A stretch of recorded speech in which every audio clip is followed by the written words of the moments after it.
আল্লাহ পাক বলতেছে ওয়ালা তাকুলু লিমান ইউকতালু ফি সাবিলিল্লাহ, আল্লাহর জন্য, আল্লাহর পথে। এর অর্থ হচ্ছে যারা আল্লাহর জন্য নিজের জানকে কুরবান করে দেয়, নিজের জানকে বিসর্জন করে দেয়, নিজের আজকে জানকে ইসলামের খাতিরে বিলীন করে দেয়, নিজের শরীরকে চূর্ণ বিচূর্ণ করে যায় আল্লাহর জন্য, ইসলামের জন্য, তারা প্রত্যেকটাই হচ্ছে জীবিত। সুবহানাল্লাহ। কারবালার প্রান্তরে ইমাম হুসেন রাদিয়াল্লাহু তাআলা আনহু তিনি আল্লাহর জন্য, আল্লাহর পথে নিজের জানকে, নিজের মস্তককে, নিজের মাথা মুবারককে কেটে দিয়েছেন কি জানেন? নিজের জানকে বিলীন করে দিয়েছেন কি জানেন? নিজের আজকে মুআজ্জাজ জামানে کرام দেহকে চূর্ণ বিচূর্ণ করেছেন কি করেননি? করেছেন। সেহেতু ইমাম হুসেন হচ্ছেন তিনি জীবিত। সুবহানাল্লাহ। শুধু ইমাম হোসেন একাই নয়, কারবালার প্রান্তরে ৭২ জন হুসাইনি সৈনিক জিনারাই কারবালার প্রান্তরে আজকে ইসলামের জন্য আল্লাহর পথে শহীদ হয়ে গেছে, ইনারা প্রত্যেককেই হচ্ছেন জীবিত। জোরে বলে। শুধু কারবালার যুদ্ধ নয়, ইসলামের মধ্যে বহু যুদ্ধ সংঘটিত হয়েছে, যেমন বদরের যুদ্ধ, হুনাইনের যুদ্ধ, তাবুকের যুদ্ধ, উহুদের যুদ্ধ, খাইবারের যুদ্ধ, এইরকম করে যত যুদ্ধ ইসলামের জন্য আল্লাহর পথে আজকে মুসলমান সৈনিকগণ নিজের জানকে যুদ্ধ করতে করতে বিলীন করে দিয়েছেন। প্রতিটি যুদ্ধের, প্রতিটি আজকে জাঙ্গের মুসলমান সৈনিক যিনারাই আল্লাহর পথে নিহত হয়ে গেছে, ইনারা হচ্ছেন প্রত্যেককেই জীবিত। সুবহানাল্লাহ। তবে আজকে কারবালাকে স্মরণ করে মুআজ্জাজ প্রোগ্রাম করা হয়েছে, তাই আমি আপনাদেরকে বলতে চাই, ইমাম হোসেন জীবিত না মৃত? জীবিত না মৃত? জীবিত। বাবাজি মিল্লাত ইসলামিয়া বিরাদার, ইমাম হোসেন কিভাবে জীবিত? এক নম্বর পয়েন্ট শুনুন বিরাদার, ইমাম হোসেন কিভাবে জীবিত? কারণ কুরআন বলতেছে বিরাদার, যিনারা আল্লাহর পথে শহীদ হয়ে যায়, যিনারা আল্লাহর পথে নিহত হয়ে যায়, তিনারা প্রত্যেককেই জীবিত। আমার বাবাজি মিল্লাত ইসলামিয়া পৃথিবীর মধ্যে বিরাদার এখন চলছে বিরাদার, ইংরেজি হচ্ছে 2025 সাল। আপনাদেরকে যদি জিজ্ঞাসা করি ইংরেজি কত সাল চলতেছে, প্রত্যেককেই জবাব দিবেন, উত্তর দিবেন, অ্যানসার দিবেন হুজুর এখন চলছে 2025। কিন্তু যদি জিজ্ঞাসা করি আরবি কত সাল চলতেছে, তো অনেকেই হয়তো বলতে পারবেন না। তবে আরবি কত সাল চলতেছে? এখন চলছে 1447 হিজরি। যেমন ইংরেজি চলছে 2025, তেমন আরবি চলতেছে বিরাদার 1447 হিজরি। বাবাজি 61 হিজরিতে এখন চলছে 1400 বিরাদার 47। কিন্তু কারবালার যুদ্ধ হয়েছে 61 হিজরিতে। এবার 1447 থেকে 61 মাইনাস করবেন, দেখবেন কত দাঁড়াবে। তত বছর হলো কারবালার যুদ্ধ হওয়া 61 হিজরিতে। এটা মনে করবেন ব্রাদার, এটা মাইন্ডে রেখে দিবেন। 61 হিজরিতে কারবালার প্রান্তরে বাবাজি ইমাম হোসেন শহীদ হয়েছেন। জানেন বাবাজি পৃথিবীর মধ্যেতে ইমাম হোসেনকে শহীদ করানোর পর ইমাম হোসেনের মস্তকটা, ইমাম হোসেনের মাথাটা, ইমাম হোসেনের ব্রাদার সার মুবারকটা তিনার দেহ থেকে, শরীর থেকে ব্রাদার, তিনার বডি থেকে আলাদা করে দেওয়া হয় ব্রাদার, তিনার শরীর থেকে, তিনার দেহ থেকে ভিন্ন করে দেওয়া হয়, ছিন্ন করে দেওয়া হয়, আলাদা ভাবে করে দেওয়া হয়। শুধু ইমাম হোসেন নয় বাবাজি, পৃথিবীর মধ্যে কারবালার প্রান্তরে যত 72 জন হুসাইনি প্রেমিক কারবালার প্রান্তরে শহীদ হয়েছিলেন, প্রত্যেকদের মাথা মুবারককে শরীর থেকে আলাদা ভাবে কেটে নেওয়া হয়েছিল, আলাদা ভাবে ব্রাদার কেটে নেওয়া হয়েছিল, ভিন্ন ভাবে কেটে নেওয়া হয়েছিল। এ বাবাজি ইয়াজিদের সেনাবাহিনীরা, ইয়াজিদি দলবাসীরা ইমাম হোসেনের মাথা মুবারক সহ আরো 71 জন হুসাইনি প্রেমিকদের মাথাকে বাবাজি আজকে তলোয়ার ছুরির নখের মধ্যে বেরাদার এইরকম করে ঝুলাতে ঝুলাতে কোথায় নিয়ে যায়? ইয়াজিদ বিরাদার মিল্লাত ইসলামিয়া, ইয়াজিদের সৈন্যবাহিনী, ইয়াজিদের সেনাবাহিনীরা 10ই মুহররম 61 হিজরিতে কারবালার প্রান্তরে ইমাম হোসেনের সৈনিকদেরকে শহীদ করানোর পর তিনাদের মাথা মুবারককে কেটে আজকে বাবাজি কুফা থেকে রওনা হন। আপনারা জানেন বাবাজি ইমাম হোসেনের ফ্যামিলিতে যত মহিলা ছিল প্রত্যেকটি মহিলাকে গ্রেফতার করে নেওয়া হয়েছিল, প্রত্যেকটা মহিলাদেরকে আজকে দণ্ড করে নেওয়া হয়েছিল, গ্রেফতার করে নেওয়া হয়েছিল, বন্দী করে নেওয়া হয়েছিল। বাবাজি 22 বছরের যুবক ইমাম হোসেনের একজন সন্তান, নাম হচ্ছে হযরতে আলী আওসাদ, যিনাকে বলা হয় ইমাম জাইনুল আবেদিন। বাবাজি তিনার হাতে পায়ে ব্রাদার শিকল দিয়ে বেঁধে নেওয়া হয়েছিল। ওগো বাবাজি, ইমাম হোসেনের সৈনিকদের মধ্যে যিনারা শহীদ হয়ে গেছেন, তিনাদের মাথাকে ছুরির নখে এরকম ভাবে ঝুলাতে ঝুলাতে আর ইমাম হোসেনের বাড়ি মহিলাদেরকে ব্রাদার গ্রেফতার করে বন্দী করে আর ইমাম হোসেনের পুত্র ইমাম জাইনুল আবেদিনকে ব্রাদার শিকলে বেঁধে ব্রাদার নিয়ে যাচ্ছে কুফার দিকে। বাবাজি কোন কুফা? যে কুফাতে হযরতে আলী রাদিয়াল্লাহু তাআলা আনহু তার বড় সন্তান ইমাম হাসান একটা সময়ে একটা যুগে জজ ছিলেন, জজ। সেই কুফা শহরে আজকে বাবাজি সেই আলীর সন্তানকে, আলীর পরিবারদেরকে শহীদ করার পর তাদের মাথা মুবারককে কেটে তার পরিবারদেরকে আজকে গ্রেফতার করে বন্দী করে কুফা শহরের মধ্যে ঘোরানোর জন্য নিয়ে যাওয়া হতেছে। এ বাবাজি, আমি আপনাদেরকে যে পয়েন্টটা দিব বলতেছিলাম, এবার আসুন বাবাজি, কারবালার প্রান্তর থেকে কুফা শহরের দূরত্ব কত জানেন বাবাজি? কারবালা থেকে কুফা 74 কিলোমিটার রাস্তা, 74 কিলোমিটার রাস্তা, 74 কিলোমিটার রাস্তা। বাবাজি কারবালা থেকে 10ই মুহররম পেরিয়ে যায়, 11ই মুহররম সকাল বেলাতে ইয়াজিদের বাহিনীরা, ইয়াজিদের সৈনিকরা ইমাম হোসেনের সকল সৈনিকদের মাথা এবং তিনার পরিবার ফ্যামিলিদেরকে গ্রেফতার করে বন্দী করে কুফা শহরের মধ্যে নিয়ে যাচ্ছে। সেই কুফা শহরের মধ্যে তখন ছিল ওবাইদুল্লাহ ইবনে জিয়াদ, যিনি একজন ব্রাদার ইন্টারন্যাশনাল কুখ্যাত পাপী। এ বাবাজি, ওবাইদুল্লাহ ইবনে জিয়াদ তারই ষড়যন্ত্রে, তারই চক্রান্তে ইমাম হোসেনকে শহীদ করা হয়েছে। সেই ব্রাদার কুফা শহরের জজ, কুফা শহরের গভর্নর ছিল ওবাইদুল্লাহ ইবনে জিয়াদ। বাবাজি এই ওবাইদুল্লাহ ইবনে জিয়াদ বলতে থাকে, আজকে কুফা শহরকে সাজিয়ে দাও, কুফা শহরকে সাজানো হোক, যেমন আজকে আপনারা জালসা করতেছেন তার জন্য প্যান্ডেল সাজিয়েছে। কিন্তু বাবাজি ইমাম হোসেনের মাথা মুবারক, তিনার প্রত্যেকটি সৈনিকদের মাথা মুবারককে কুফার মধ্যে ঘুরানোর জন্য ব্রাদার কুফা শহরকে সাজানো হচ্ছে। পরিবারদেরকে বন্দী, পরিবারদেরকে গ্রেফতারমূলক পরিবারদেরকে ব্রাদার কুফা শহরের মধ্যে ঘুরিয়ে নিয়ে বেড়ানোর জন্য, তামাশা করার জন্য ওবাইদুল্লাহ ইবনে জিয়াদ এই ব্যক্তি হচ্ছে ইয়াজিদের একজন ব্রাদার চালহা, ইয়াজিদের একজন সেনা। বাবাজি এর হুকুমে কারবালার প্রান্তর থেকে ব্রাদার কুফা শহরে বন্দী বানিয়ে নিয়ে আসা হয় ইমাম হোসেনের সৈনিক, ইমাম হোসেনের ফ্যামিলিদেরকে। আর ইমাম হোসেনের সৈনিকদের মাথা মুবারককে তলোয়ারের উপর নিয়ে কুফার মধ্যে ঘোরানো হচ্ছে। এ বাবাজি, এমন অবস্থায় একজন বৃদ্ধ বয়স্ক সাহাবী, তিনার নাম কি? নাম হচ্ছে হযরতে যায়েদ। পিতার নাম কি? তিনার নাম হচ্ছে আরকাম। হযরতে যায়েদ বিন আরকাম রাদিয়াল্লাহু তাআলা আনহু বলতেছেন, আমি কুফার মধ্যে বাড়ির ছাদের মধ্যে ছিলাম। এই যে একটা বাড়ির একটা ছাদ আছে কুফার মধ্যে। বৃদ্ধ একজন সাহাবী রাসূল, নবী প্রেমিক ব্যক্তি হযরতে যায়েদ বিন আরকাম রাদিয়াল্লাহু তাআলা আনহু তিনি বলতেছে, কুফা শহরের মধ্যে ইমাম হোসেনের পরিবারদেরকে যখন শিকলে করে বেঁধে বন্দী বানিয়ে ঘুরানো হচ্ছিল, আর ইমাম হোসেনের মাথাকে যখন ছুরির উপরে তলোয়ারের উপরে নিয়ে ঘুরে বেড়ানো হচ্ছিল, আমি যায়েদ বিন আরকাম সাহাবী রাসূল বাড়ির ছাদ থেকে সবকিছু দেখতেছিলাম, সবকিছু দর্শন করতেছিলাম। জাইনাবকে আজকে বন্দী বানানো হয়েছে, সাকিনাকে বন্দী বানানো হয়েছে, আজকে মুআজ্জাজ সাহের বানুকে বন্দী বানানো হয়েছে। হযরত ইমাম জাইনুল আবেদিন 22 বছর যুবককে শিকলে বাঁধা হয়েছে।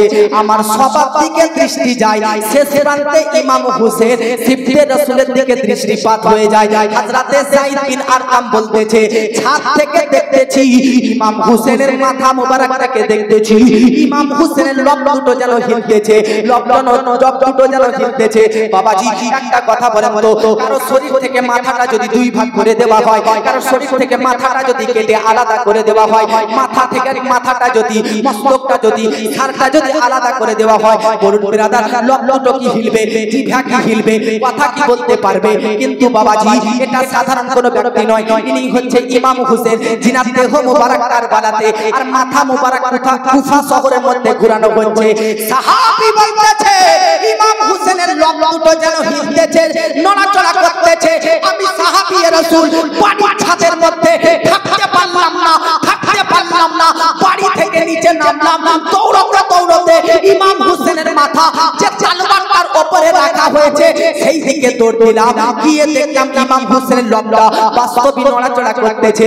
আমি সাহাবী ইমাম হোসেনের মুখ মোবারকে, ইমাম হোসেনের মুখের লবের কাছে, ঠোঁটের কাছে যখন আমি নিজের কান লাগালাম, দেখতেছি, শুনতেছি, শ্রবণ করতেছি, কাটা মস্তক থেকে, কাটা মাথা থেকে যেন ইমাম হোসেন কুরআন পাঠ করতেছে।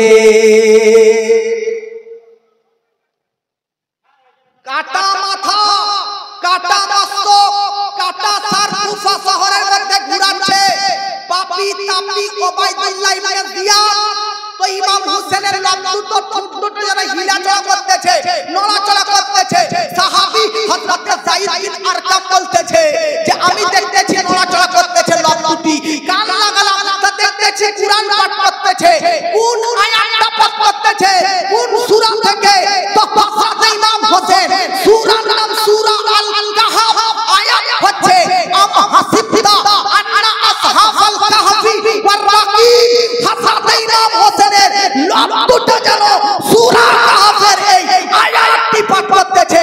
জগৎবাসী যারা বলতে থাকে যে ইমাম হোসেন মুর্দা, মৃত, তাদেরকে বলতেছি ইমাম হোসেনের মস্তক থেকে, কাটা মাথা থেকে কুরআনের আয়াত পাঠ করা প্রমাণ করতেছে যে ইমাম হোসেন তিনি সশরীরে জীবিত। জোরে বলে সুবহানাল্লাহ। এটা একটা রিওয়ায়াত। আপনি এবার একটু কথার মাঝে কথা শুনুন। এটা একটা কিতাবে লেখা আছে, আর একটা কিতাবে লেখা আছে ইমাম হোসেন রাদিয়াল্লাহু তাআলা আনহুর মাথা মুবারককে, এটা একটা কুফা শহরের মধ্যে ঘোরানো দৃশ্য। আর একটা কিতাবে লেখা আছে ইমাম হোসেনের এই কাটা মাথা থাকে ওবাইদুল্লাহ ইবনে জিয়াদ। ইনি নেককার না পাপী বললাম আপনাদেরকে? নেককার না পাপী? জোরে বলেন, নেককার না পাপী? পাপী। কুফা শহরের গভর্নর, শুনতেছেন না কথা? বুঝতে পারছেন? ওবাইদুল্লাহ ইবনে জিয়াদ কুফা শহরের গভর্নর। সে বলল ইমাম হোসেনের মাথাটাকে আমার কাছে নিয়ে আসো। ইমাম হোসেনের মাথাটাকে ওবাইদুল্লাহ ইবনে জিয়াদ এই সিংহাসনের উপর চেয়ারে বসে আছে, আর কাটা মাথাটাকে ওবাইদুল্লাহ ইবনে জিয়াদ পাপীর সামনে একটা টেবিলে, একটা প্লেটে ইমাম হোসেনের মাথাকে রাখা হয়েছে। আর ওবাইদুল্লাহ ইবনে জিয়াদ তার নোংরা নাপাক ছুরির নখ দিয়ে ইমাম হোসেনের লবে গুঁড়ো মারছে। বুঝেন না? বুঝেন না আপনারা?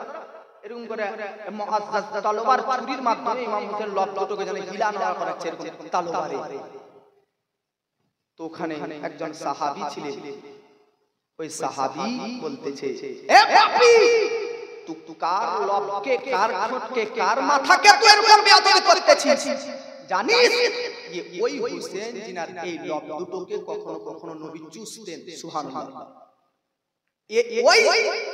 ওই হুসেনের মস্তক, যে হুসেনের মস্তক, যে হুসেনের শরীরকে নবী আমার কখনো শুনতেন। শোনা বুঝেন না? শুনতেন। নবীকে জিজ্ঞাসা করা হলো যে আপনি ইমাম হোসেনের বডি শুনতেছেন কেন? তো নবী বলতেছে শুনবো না কেন? কারণ সাইয়্যিদি ये আমার যে সন্তান ইমাম হোসেন, ইনি হচ্ছেন জান্নাতি ফুল। ইনার শরীরকে যদি আমি শুনতেছি, এই জন্য যেহেতু ইনার শরীর থেকে জান্নাতের ফুলের সুগন্ধ বার হতেছে। এই সাহাবী বলতেছে এই হোসেনের মাথাকে তুমি নড়াচড়া করাচ্ছো। তো এই সাহাবীর কথা শুনে বলতেছে তুমি কে? তো এই একজন সাহাবী, ইনি একজন প্রতিবন্ধী সাহাবী, অন্ধ সাহাবী, দেখতে পায় না। বলতেছে আজ তুমি অন্ধ বলে তোমাকে ছেড়ে দিলাম, যদি তুমি দৃষ্টি শক্তি রাখতে তাহলে তোমাকে আজকে এখানে হত্যা করতাম বাবাজি। তিনি বলতেছে অন্ধ হুয়া তো क्या हुआ, आओ मुकाबला करके एक बार देखो। যে ইয়াজিদি সেনাবাহিনী দ্বিতীয়বার ওই অন্ধ সাহাবীর সঙ্গে লড়াই করে, তো অন্ধ সাহাবী কি ছুটায় ইয়াজিদি সেনাবাহিনীকে ওখানেই হত্যা করে দেয় এবং শেষ প্রান্তে তিনিও শহীদ হয়ে যায়। লিখতেছে কিতাবের মধ্যে ইমাম হোসেনের মাথাটা উবাইদুল্লাহ ইবনে জিয়াদের প্লেটে রাখা হয়েছে। তো ওখানেও ইমাম হোসেনের লব দুটো যেন হিলতেছে, নড়াচড়া করতেছে, নড়াচড়া করতেছে, হিলতেছে, নড়াচড়া করতেছে। তো দেখি আরেকবার কান লাগাই, তো কান লাগাচ্ছে, ওখানেও একটা কুরআন শরীফের আয়াত পাঠ করতেছে। জোরে বলে আয়াতটা কি? আল্লাহ পাক বলতেছে ওয়ালা তাহসাবান্নাল্লাহ গাফিলান আম্মা ইয়ামালুয যালিমুন। জোরে বলুন সুবহানাল্লাহ। কাটা মস্তক মাথা থেকে কেউ যদি মুআজ্জাজ সূরা পাঠ করে, আয়াত পাঠ করে, বলুন জিন্দা না মুর্দা? জোরে বলেন। এটা দ্বিতীয় রিওয়ায়াত বলেন না। अब 3 নম্বর রিওয়ায়াত আসুন। 3 নম্বর আরেকটা ঘটনা শুনুন। আরেকটা ঘটনা, এটা তো কুফার কথা বললাম, এবার কুফা থেকে নিয়ে যাই মেন যে ইয়াজিদ তার রাজ্য তার এলাকা কোনটা? দিমাশক, যাকে উর্দুতে দামেস্ক বলা হয়, বাংলাতে দামেস্ক বলা হয়। তো ইমাম হুসেনের মাথাটা কুফা থেকে বের করে নিয়ে যায় দিমাশকে, সিরিয়া। अब শুনুন একটু দেখুন, ইমাম হোসেনের মাথাটা যখন সিরিয়াতে ঘোরানো হচ্ছে, কোথায়? জোরে বলেন কোথায়? জোরে বলেন কোথায়? সিরিয়াতে। তখন একজন তাবেঈ যিনারা নবীকে তো দেখেননি, তবে সাহাবীদেরকে দেখেছেন, সিনার নাম কি? হযরতে মিনহাল ইবনে আমর রাহমাতুল্লাহ আলাইহি। এই বুজুর্গ তাবেঈ তিনি বলতেছে যে ইমাম হোসেনের মাথাকে যখন দিমাশকের প্রান্তরে ঘোরানো হচ্ছিল, তো একটা বাড়ির সাইড দিয়ে নিয়ে যাওয়া হচ্ছিল, তো সেই বাড়িতে কোরআন শরীফ পাঠ করা হচ্ছিল, সেই বাড়ির একজন ব্যক্তি পাঠ করতেছিল আম হাসিবতা আন্না আসহাবাল কাহাফ। আপনারা ইতিহাসের পাতা সার্চ করবেন, ইতিহাস সার্চ করবেন, দেখবেন আজ থেকে ৩-৪ হাজার বছর আগে একটা ঘটনা ঘটেছিল পৃথিবীতে। এক বাদশা, অত্যাচারী বাদশা, প্রতারক বাদশা ছিল। ওই বাদশা কোন আল্লাহওয়ালা ব্যক্তিকে পছন্দ করত না, কোন আল্লাহওয়ালা ব্যক্তিকে মুআজ্জাজ সামাইনে کرام একসেপ্ট করত না, কোন আল্লাহওয়ালা ব্যক্তিকে সে দেখতে পারত না। কিন্তু সেই যুগে তার এলাকাতে 9 থেকে 10 জন ব্যক্তি এত আল্লাহওয়ালা ব্যক্তি ছিলেন যে এমন আল্লাহওয়ালা, আল্লাহ প্রেমিক, যে বাদশার ভয়ে, জানের ভয়ে কিন্তু সে মুআজ্জাজ সামাইনে کرام বাদশার কথায় আল্লাহকে ত্যাগ করেননি, বরং বাদশার রাজ্য থেকে বেরিয়ে যায়।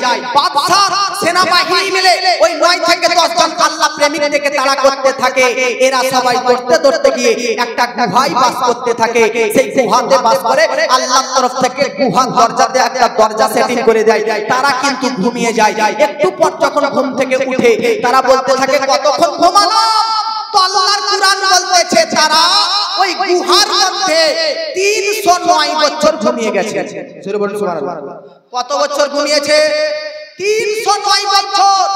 তাদেরকে বলা হয় আসহাবে কাহাফ। কাহাফ শব্দের অর্থ গুহা, গুহাবাসী। তাদের সঙ্গে একটা কুকুরও ছিল, কুকুরটা জান্নাতি, তার নাম মুফাসসিরিনে কেরাম বলতেছে কিতমির, আর কোরআনের ভাষায় বলতেছে রাকিব। এই কুকুরটাও জান্নাতে যাবে। পৃথিবীর মধ্যে কোনো কুকুর জান্নাতে যাবে না, কোনো পশু জান্নাতে যাবে না, গরু হোক, ছাগল হোক, সাপ হোক, ব্যাঙ হোক, একমাত্র মানুষ ছাড়া দুনিয়াতে যা কিছু দেখছেন কিচ্ছু জান্নাতে যাবে না। হাসরের ময়দানে সবাইকে তোলা হবে। আপনি যতটা গরু পুষেছেন, আপনি যতটা ছাগল পোষণ করেছেন, আপনার ফ্যামিলি পরিবারে যতটা জীবজন্তু পশু পক্ষী দেখেছেন, সবগুলো হাসরের প্রান্তরে জমা হবে। তারপর বিচার হবে। বিচারের পর আল্লাহ পাক বলবে, মানুষ আর জিন এই দুটোই জাতি জান্নাতে যাবে, না হলে জাহান্নামে যাবে। মানুষ আর জিন ছাড়া যত মাখলুকাত আছে, যত সৃষ্টি আছে, সাপ হোক, ব্যাঙ হোক, গরু হোক, ছাগল হোক, গরু হোক, ঘোড়া হোক, উট হোক, যত হোক, সবাইকে আল্লাহ বলবে মাটি হয়ে যাও, মাটি হয়ে যাও, সব মাটি হয়ে যাবে। দুনিয়ার মধ্যে কোন পশু জান্নাতে যাবে না, কিন্তু কিছু পশু জান্নাতে যাবে। কিছু পশু কেন? তাদের কানেকশন, তাদের যোগাযোগ, তাদের কন্টাক্ট নবীগণদের সঙ্গে থাকার কারণে, ওলিগণদের থাকার কারণে।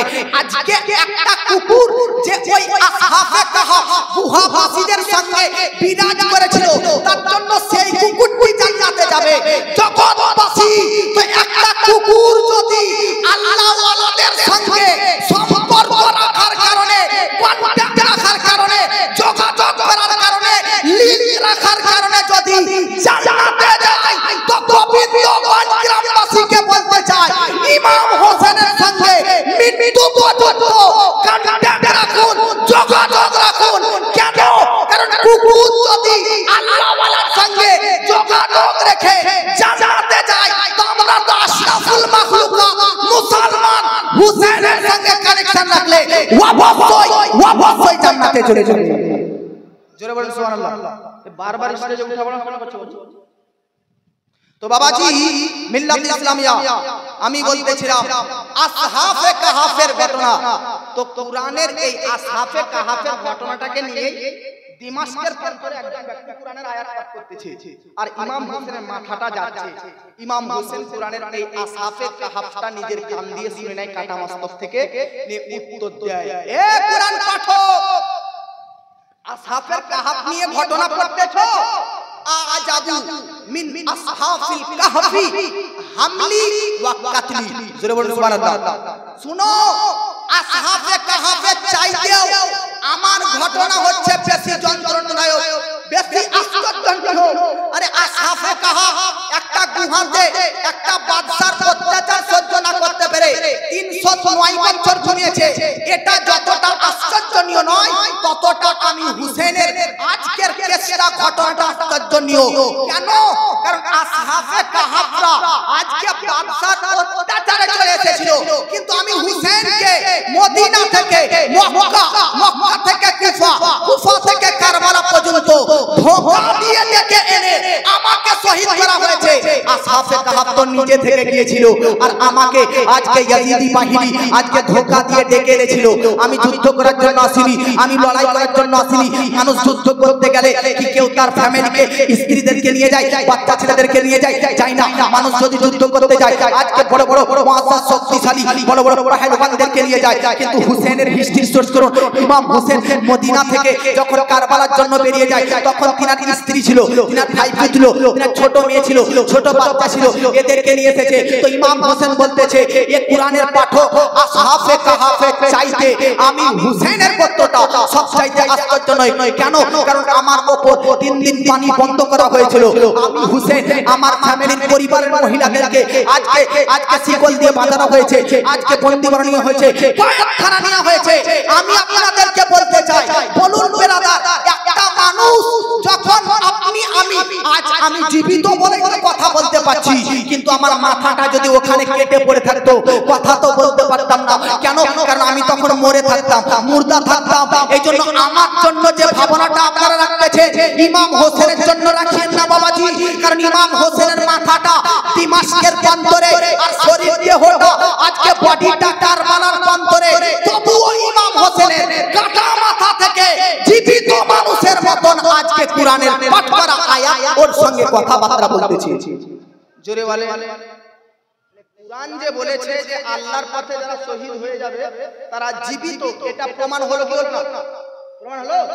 জোরে বলেন, হলো কি হলো না? তিনটা ঘটনা বললাম আপনাদেরকে, 3টা রিওয়ায়াত বর্ণনা করলাম। আপ নেক্সট পয়েন্ট আসুন, নাম্বার 2, আল্লাহর পথে যিনারা শহীদ হয়ে যাবে তিনারা জীবিত। ভাই, জীবন কার নাম? মা বোন আপনারা শুনুন। আর মরণ কার নাম? জীবিত কাকে বলে আর মৃত কাকে বলে? তো আপনাদেরকে যদি জিজ্ঞাসা করি হুজুর বা ভাইজান, জীবন কার নাম বলেন তো? তো আপনার ভাই, নিঃশ্বাসের নাম জীবন, অক্সিজেন নেওয়ার নাম জীবন। মানে নিঃশ্বাস চলতেছে, অক্সিজেন চলতেছে, কার্বন ডাই অক্সাইড বার হচ্ছে, এর মানে হচ্ছে জীবন, জীবিত নাকি? কিন্তু যদি অক্সিজেন বন্ধ হয়ে যায়, নিঃশ্বাস বন্ধ হয়ে যায়, কার্বন ডাই অক্সাইড বার করা বন্ধ হয়ে যায়, চোখ বন্ধ হয়ে যায়, কর্ণ শক্তি বন্ধ হয়ে যায়, আজকে মুআজ্জাজ সামাইনে কেরাম শরীরের প্রত্যেকটি অঙ্গ প্রত্যঙ্গ হচ্ছে নড়াচড়া করা বন্ধ হয়ে যায়, তো এবার আপনারা কি বলবেন বলেন তো? মৃত বলবেন কি বলবেন না? মৃত বলবেন কি বলবেন না? ভাই আপনারা ধ্যান দিচ্ছেন তো? জীবন জীবিত কাকে বলা হয়? যার শরীরে নিঃশ্বাস চলে, নিঃশ্বাস চলাচল করে, তাকেই জীবিত বলা হয়। আর মৃত কাকে বলা হয়? যার শরীরে নিঃশ্বাস চলাচল করে না, অক্সিজেন বন্ধ হয়ে যায়, তাকেই মৃত। এটা আপনারা আমরা মনে করি, কিন্তু কুরআন বলতেছে না না না না না, এর নাম জীবন নয়। নিঃশ্বাস চলতেছে এর মানে যে জীবিত তাও নয়, আবার নিঃশ্বাস বন্ধ হয়ে গেছে এর মানে যে মৃত এটাও নয়। তো আল্লাহকে জিজ্ঞাসা করেন, আল্লাহ তাহলে জীবিত কাকে বলতেছো তুমি? তোমার নজরে মৃতকে আর জীবিতকে? তো আল্লাহ পাক বলতেছে, আমার কালাম পাঠ কর, কুরআন পাঠ কর, বুঝে যাবি। আসুন কোরআনের মধ্যে পাঠ করি। আল্লাহ পাক বলতেছে, আচ্ছা পৃথিবীর মধ্যে নবীদেরকে কেন প্রেরণ করা হয়েছে? কুরআনের মধ্যে 7 জায়গাতে 7 সাত জায়গাতে লিপিবদ্ধ রয়েছে। একটা আয়াত শুনুন, আল্লাহ পাক বলতেছে বাবাজি ইয়াতলু আলাইহিম আয়াতিকা ওয়া ইউআল্লিমুহুমুল কিতাবা ওয়াল হিকমা ওয়া ইউযাক্কিহিম। বাবাজি পৃথিবীর মধ্যে নবীদেরকে কেন প্রেরণ করা হয়েছে? মানব জাতির হেদায়েতের জন্য, কোরআনের আয়াত পরিবেশন করার জন্য, কোরআনের আয়াত পাঠ করিয়ে দেওয়ার জন্য, আজকে শরীয়তের বিধিবিধান প্রচার করার জন্য, আল্লাহর একত্ববাদের ডঙ্কা পৃথিবীতে বাজানোর জন্য আল্লাহ পাক নবীগণদেরকে পথপ্রদর্শক করে পৃথিবীর মধ্যে প্রেরণ করেছেন। বাবাজি এবার একটা কথা বলুন তো, পৃথিবীর মধ্যে হেদায়েত আল্লাহর কাছ থেকে নিয়ে এসেছেন কে? তো উত্তর আসবে নবীগণ। আল্লাহর কাছ থেকে বার্তা নিয়ে এসেছেন কে? নবীগণ। আল্লাহর মেসেজ বান্দাদের কাছ পর্যন্ত পৌঁছে দিয়েছেন কে? নবীগণ। আল্লাহর কাছ থেকে আজকে জান্নাতের বর্ণনা শুনেছেন কার কাছ থেকে? তো উত্তর আসবে নবীগণ। বাবাজি জাহান্নামের ভয়ঙ্কর ঘটনা শুনেছেন কার কাছ থেকে? নবীগণদের কাছ থেকে। বাবাজি জিজ্ঞাসা যদি করা হয় ঈমান নিলেন কার কাছ থেকে? নবীর কাছ থেকে। আল্লাহকে চিনলেন কার কাছ থেকে? জোরে বলুন, নবীর কাছ থেকে। জোরে বলুন। তাহলে হেদায়েত, ঈমান, ইসলাম, কুরআন, শরিয়াত এগুলো পেয়েছি কার কাছ থেকে বলেন তো? ভাই কার কাছ থেকে? নবী শব্দটা বলতে কষ্ট হচ্ছে আমাদের। পেছন দিক থেকে বলেন ঈমান, হেদায়েত, ইসলাম, কুরআন, শরিয়াত সব কিছু পেয়েছি কার কাছ থেকে? জোরে বলেন, কার কাছ থেকে? এই যে মাইকওয়ালা, বক্সওয়ালা, হোন্ডাওয়ালা এর কাছ থেকে যে আপনারা বক্স হোন্ডা নিয়েছেন, পয়সা লিবে গিলবে না? লিবে গিলবে না? বাহ বাহ, বুঝা যাচ্ছে কারো কাছ থেকে কিছু পেতে গেলে বা নিতে গেলে তাকে কিছু পারিশ্রমিক মজুরি দিতে হয়। কথা ঠিক কিনা? আমি বক্তব্য রাখতে এসেছি, আমিও তো ফ্রি তো নয়, আমি তো কিছু মজুরি পারিশ্রমিক নেব।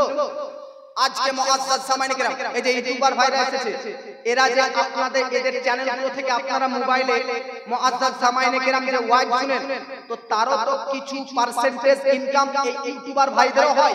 এর অর্থ হচ্ছে আপনারা মোবাইলে ওয়াইজ শুনতেছেন আমার, তো এই ওয়াইজ শোনার পরিবর্তে আপনার যে নেট ব্যবহার হচ্ছে তার থেকে কিছুটা যে চ্যানেলের মালিক তাকে ওই ইউটিউবারের কোম্পানি দিয়ে দেয়। বুঝা যাচ্ছে মুআজ্জাজ এই প্যান্ডেলওয়ালা যারা প্যান্ডেল দিয়েছে সেও কিন্তু টাকা নেবে, বক্সওয়ালা বক্স দিয়েছে সেও টাকা নেবে, বক্তব্য রাখতেছি এও আমিও কিন্তু টাকা নেব। বাবাজি আজকে আপনারা চাষ করেন, জমিতে চাষ করেন, ধানের চাষ, গমের চাষ, বিভিন্ন আজকে যাবতীয় শাকসবজির চাষ করেন, তো যারা চাষী ব্যক্তি তারা যদি অন্য কোনো ব্যক্তির জমিতে মুনিশ হিসাবে যায়, কর্মচারী হিসাবে যায়, তবু একটা মজুরি পারিশ্রমিক নেবে। আমি বলতে চাই আপনাদেরকে দুনিয়াতে চাষ করার জন্য বহু কিছু কীটনাশক, বহু বিষ, কিন্তু বহু সার সাহার দোকান থেকে ক্রয় করতে আসে, ফ্রিতে দেয় না, পয়সা দেয়। আমি আপনাদেরকে বলতে চাই জমিকে আজকে মুআজ্জাজ সামাইনে কেরাম খনন করার জন্য কোদালের প্রয়োজন হয়, ট্রাক্টরের প্রয়োজন হয়, ট্রাক্টরওয়ালা ট্রাক্টরের মালিক ফ্রিতে করে দেয় না, তার একটা পারিশ্রমিক নেয়, তার একটা মজুরি নেয়। আপনাদেরকে আমি একটা কথা বলতে চাই, মাইকওয়ালার কাছ থেকে মাইক নিতে হলে সে টাকা চাইবে, হুন্ডাওয়ালার কাছ থেকে হুন্ডা নিতে গেলে সে টাকা নিবে, আজকে পিন্ডালওয়ালার কাছ থেকে পিন্ডাল ভাড়া নিলে সে টাকা নিবে, আজকে কর্মচারীর কাছ থেকে কর্ম নিতে গেলে সে টাকা নিবে। ইয়া রাসূলুল্লাহ, ইয়া হাবিবাল্লাহ, আপনার কাছ থেকে আমরা মুসলমান ঈমান পেলাম, হেদায়েত নিলাম, ইসলাম নিলাম, কুরআন পেলাম, শরীয়ত পেলাম, আল্লাহকে চিনলাম, জান্নাতের ব্যাপারে শুনলাম, জাহান্নামের ব্যাপারে শুনলাম, লৌহ কালাম আরশ কুরসি সব কিছুর ব্যাপারে জানলাম, শুনলাম, মানলাম। ইয়া রাসূলুল্লাহ বলেন আপনি আমাদেরকে কুরআন দিলেন, ইসলাম দিলেন, ঈমান দিলেন, হেদায়েত দিলেন, সব কিছু দিলেন, কি চান? পয়সা চান, টাকা চান, জমি চান, জায়গা চান, ব্যাংক চান, ব্যালেন্স চান, পয়সা চান, কি চান? আল্লাহ পাক বলতেছে আপনি নবী বলে দিন জগৎবাসীদেরকে যে তোমাদেরকে কুরআন দিয়েছি, তোমাদেরকে হাদিস দিয়েছি, তোমাদেরকে শরীয়ত দিয়েছি, তোমাদেরকে ইসলাম দিয়েছি, তোমাদেরকে হিদায়াত দিয়েছি, তোমাদেরকে ঈমান দিয়েছি। আল্লাহ পাক বলতেছে কুল নবী আপনি বলুন কুল লা আসআলুকুম আলাইহি আজরান ইল্লাল মাওয়াদ্দাতা ফিল কুরবা। হে নবী জগৎবাসীকে বলে দিন জগৎবাসী তোমাদেরকে কুরআন, ইসলাম, হেদায়েত, ঈমান দিয়েছি, এর পরিবর্তে না টাকা চাই, না জমি চাই, না জায়গা চাই, না অর্থ চাই, না ব্যাংক চাই, না ব্যালেন্স চাই, শুধু একটা জিনিস চাই, শুধু অনলি ফর একটা, সেটা কি? আল্লাহ পাক বলতেছেন নবী উম্মতদেরকে বলে দেন উম্মতরা জানো আপনি নবীর বংশধর আহলে বায়াতদেরকে ভালোবাসে। জোরে বলেন এত কিছু আল্লাহ আমাদেরকে দিয়েছে, সব কিছু যা কিছু দিয়ে। আচ্ছা বলেন তো আজকে এই যে মাইকওয়ালা এত উন্নতি করতে পেরেছে, তো মাইকওয়ালা আপনি মানেন কি মানেন না যেগুলো আল্লাহ দিয়েছে? না, আমি বক্তব্য রাখতে এসেছি আপনার সম্মুখে, তো আমাকে যে বক্তব্য রাখার ক্ষমতা আল্লাহ দান করেছে না? ইনারা বসে আছেন বয়োজ্যেষ্ঠ সম্মানীয় ব্যক্তি, স্টেজে বসার সুযোগ আল্লাহ করে দিয়েছে কি দেয়নি? টাকা পয়সা ধনী বানিয়েছেন আপনাকে, আল্লাহ করেছেন কিনা? তো আল্লাহ তো আপনাকে সব কিছু দিয়েছে, সব কিছু করিয়ে দিয়েছে। এর পরিবর্তে আল্লাহ কিছু একবার জিজ্ঞেস করেছেন? জিজ্ঞেস করুন, দেখুন কোরআন থেকে উত্তর পাবেন। আল্লাহ বলছেন যে শুধু একটাই চাই, সেটা হচ্ছে তোমাদের কাছ থেকে নবীর বংশধরদেরকে ভালোবাসা। জোরে বলেন সুবহানাল্লাহ। আপনি একবার ভাবুন, আমরা আহলে বায়াত নবীর বংশধরদেরকে ভালোবাসবো কি বাসবো না? জোরে বলেন, এই জোরে বলেন। কিন্তু দেখুন, একটু ধ্যান দেন, আল্লাহ চেয়েছে যে নবীর উম্মতরা নবীর বংশধরদেরকে যেন মহব্বত করে। আপনি বলেন তো, কারবালাতে ইমাম হোসেনকে যারা শহীদ করেছে এজিদরা, তারা কি কেউ হিন্দু ছিল? নো। হিন্দু ছিল? নট, ইম্পসিবল, হিন্দু নয়। তারা কি খ্রিস্টান? নো। তারা কি ইহুদি? না। তারা কি জিউ? না। তারা কি বৌদ্ধ ধর্মের ব্যক্তি? না। তারা কি আরএসএস? না। কারা ছিল? ইমাম হোসেনকে যারা শহীদ করেছে তারা প্রত্যেকটাই নবীর উম্মত, মুসলমান ছিল। ইয়াজিদ কে? বিশ্ববিখ্যাত সাহাবী, আমিরে মুয়াবিয়ার ছেলে, সাহাবীর বেটা। আমার ইবনে সাদ কে? সাদ ইবনে আবি ওয়াক্কাস সাহাবীর বেটা। উবাইদুল্লাহ ইবনে জিয়াদ ইয়াজিদের ব্যক্তি কে? এর বাপ হযরতে জিয়াদ একজন সাহাবীর বেটা। কারবালাতে যারা ইমাম হোসেনকে শহীদ করেছে হযরত দাদা, তারা প্রত্যেকটাই সাহাবীদের বেটা, মুসলমান ঘরের ছেলে, নবীর উম্মতের ছেলে।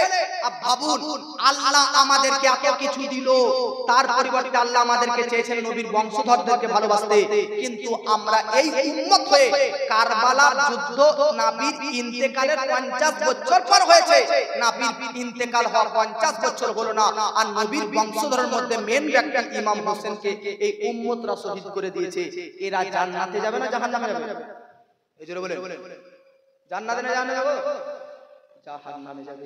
এই পয়েন্ট, এই জাহান্নামে যাবে। আজকে ইন্টারনেটে কিছু বক্তব্য দেখতে পাবেন, ইন্টারনেট বাংলাদেশের কাজ করে গো যুবকরা শুনে না, এরা বলতেছে ইয়াজিদ হচ্ছে আমিরুল মুমিনিন, অর্থাৎ মুমিনদের লিডার। নাউজুবিল্লাহ। আমাদের মুমিনদের লিডার হবে ইমাম হোসেন, নাকি? ইয়াজিদ কি আমাদের লিডার হবে? জোরে বলেন। ये বাংলাদেশের বক্তারা কিছু হারাম কর বক্তা হয়, হ্যাঁ, 72 সিদ্ধার দলের বক্তা বলতেছে ইয়াজিদ হচ্ছে রাহমাতুল্লাহ। ইয়াজিদের ক্ষেত্রে বলা যাবে ইয়াজিদ আল্লাহ, তার প্রতি আল্লাহর রহম হোক, এটা বলতে হবে। নাউজুবিল্লাহ। কিছু কিছু ব্যক্তি বলতেছে ইয়াজিদ ভালো ব্যক্তি ছিল, ইয়াজিদের কোনো দোষ ছিল না, ইমাম হোসেনকে শহীদ করাতে ইয়াজিদের কোনো হাত ছিল না। আলিয়াজুবিল্লাহ, নাউজুবিল্লাহ। আমি আপনাদেরকে বলতে চাই, ইমাম হোসেন ইয়াজিদকে, ইয়াজিদ কিভাবে জান্নাতি হতে পারে? ইয়াজিদ কি সঠিক হতে পারে? আর ইয়াজিদ এমন কাজ করেছে যে আপনারা শুনেন, আজকে যদি আপনাদের কর্ণশক্তি আমার বক্তব্য শ্রবণ করার, আজকে আপনাদের কান যদি আমার বক্তব্য শোনার ক্ষমতা রাখে, তো একটু ধ্যান দিয়ে শুনুন ইয়াজিদ কি করেছে। শুরু থেকে শেষ পর্যন্ত 2 মিনিটে শুনুন ইয়াজিদ কি করেছে।